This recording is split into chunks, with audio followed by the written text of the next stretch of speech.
राजधानी में सीतापुरा स्थित जेईसीसी में शुक्रवार से जयपुर ज्वेलरी शो के 21वें एडिशन का आगाज हो गया है। आगाज भी ऐसा कि हर कोई बस देखता ही रह गया। 3 लेयर सुरक्षा के बीच में एक भवन में अरबों की ज्वेलरी, और जिसने इसे देखा वो रंगीन रत्न आभूषणों के नायाब संसार में खो गया। यहाँ प्रस्तुत एक से बढ़कर एक ज्वेलरी ने मोह लिया हर किसी का मन, ललचाया मन कि खरीद ले सब कुछ। ऐसा कि कुछ नजारा दिखा जेजेएस के 21वें एडिशन के पहले दिन, जब उप मुख्यमंत्री दिया कुमारी ने दीप जलाकर इसका शुभारंभ किया। इसी मौके पर जेजेएस आयोजन कमेटी के चेयरमैन विमल सुराणा, सचिव राजीव जैन और प्रवक्ता अजय काला के साथ जीजेईपीसी चेयरमैन विपुल शाह, पूर्व चेयरमैन प्रमोद अग्रवाल और जीजेसी के चेयरमैन संयम मेहरा भी मौजूद थे। जिसके बाद रत्नाभूषणों के 1100 बूथ जगमगा उठे और लग गया ज्वेलरी देखने और खरीदने वालों का तांता। महज कुछ घंटे और 8000 से ज्यादा ट्रेड विजिटर, तो 50,000 विजिटर्स पहुंचेंगे इस ज्वेलरी के शो में। आखिर इसकी खासियत ही है कि यहाँ का नजारा शायद ही दुनिया में कहीं देखने को मिले। शायद ही कोई शो हो जहाँ ज्वेलरी की ऐसी अनगिनत कलाकारी आपको मिले। इसके पहले ही दिन में शो में देश विदेश के काफी बायर्स पहुंचे। समारोह के उद्घाटन के बाद दिया कुमारी ने अपने संबोधन में ज्वेलरी सेक्टर में युवा ज्वेलर्स की प्रतिभा की काफी प्रशंसा की और साथ ही कहा कि जेजेएस से राजस्थान के पर्यटन को भी बढ़ावा मिला है। अब राज्य और केंद्र में डबल इंजन की सरकार है और प्रदेश की रत्नाभूषण इंडस्ट्री को प्रोत्साहित करने में केंद्र और राज्य दोनों ही सरकारें अपना पूरा सहयोग करेगी।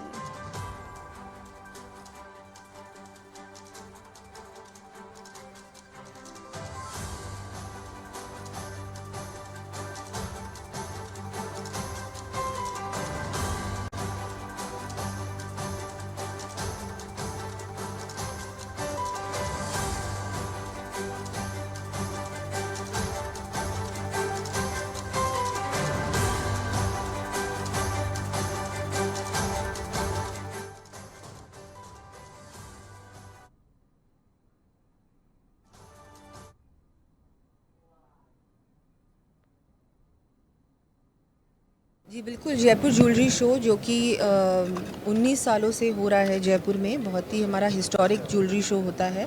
और बिल्कुल मैं सभी को बहुत बहुत बधाई दूंगी, सब लोग जो इंडस्ट्री से जुड़े हुए हैं, क्योंकि ये बहुत रोज़गार में भी इनका बहुत बड़ा योगदान होता है और इकोनॉमी भी हमारी राजस्थान की इनके बहुत बड़े सपोर्ट से आगे बढ़ती है। तो मैं इनको बहुत बहुत बधाई और शुभकामनाएँ देती हूँ।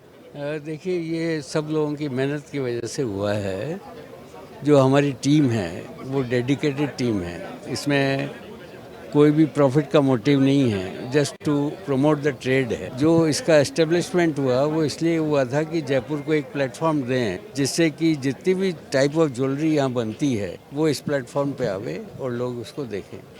वो हमारा ऑब्जेक्टिव अचीव हो गया, क्योंकि सब तरह की ज्वेलरी यहाँ आती है और सारे हिंदुस्तान से लोग आते हैं, उसका अवलोकन करते हैं।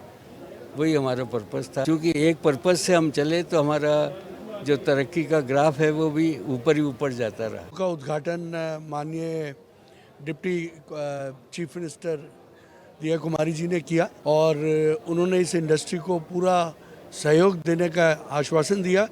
सहयोग तो उस परिवार से इस इंडस्ट्री को शुरू से मिल रहा है, बरसों से, शताब्दियों से। और आज ये शो जो है वो 1100 बूथ का हो गया है, 20% इजाफा हुआ है। बाहर से बहुत लोग आए हैं, करीब 800 तो हमारे रिटेल कस्टमर्स आए हैं।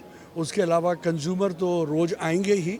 देखिए, मैं ये मानता हूँ कि अगर राजस्थान के एक्सपोर्ट को हम देश के एक्सपोर्ट से तुलना करें तो कम है, अमाउंट में कम है, करीब 2500 से 3000 करोड़ का एक्सपोर्ट है।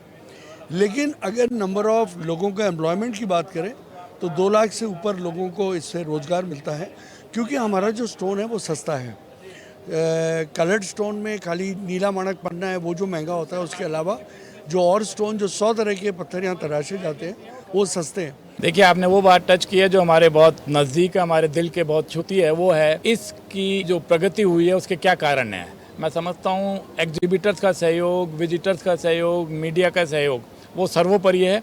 पर उन सबके साथ रश्मिकांत दुर्लभ जी ने, जो इसके स्वप्न दृष्टा थे, जो इसके फाउंडर कन्वीनर थे, उन्होंने एक ऐसी नींव डाली है जहां सिर्फ ट्रेड की बात की जाए और कोई व्यक्तिगत लाभ की, व्यक्तिगत द्वेष की, व्यक्तिगत हित की बात नहीं की जाए। वो बात यहाँ परिलक्षित होती है कि हमारे यहाँ के सभी लोग एकजुट हैं और रश्मिबाई के ने जो सिखाया था, उन्होंने जो नींव डाली थी, उसी के अनुरूप कार्य कर रहे हैं।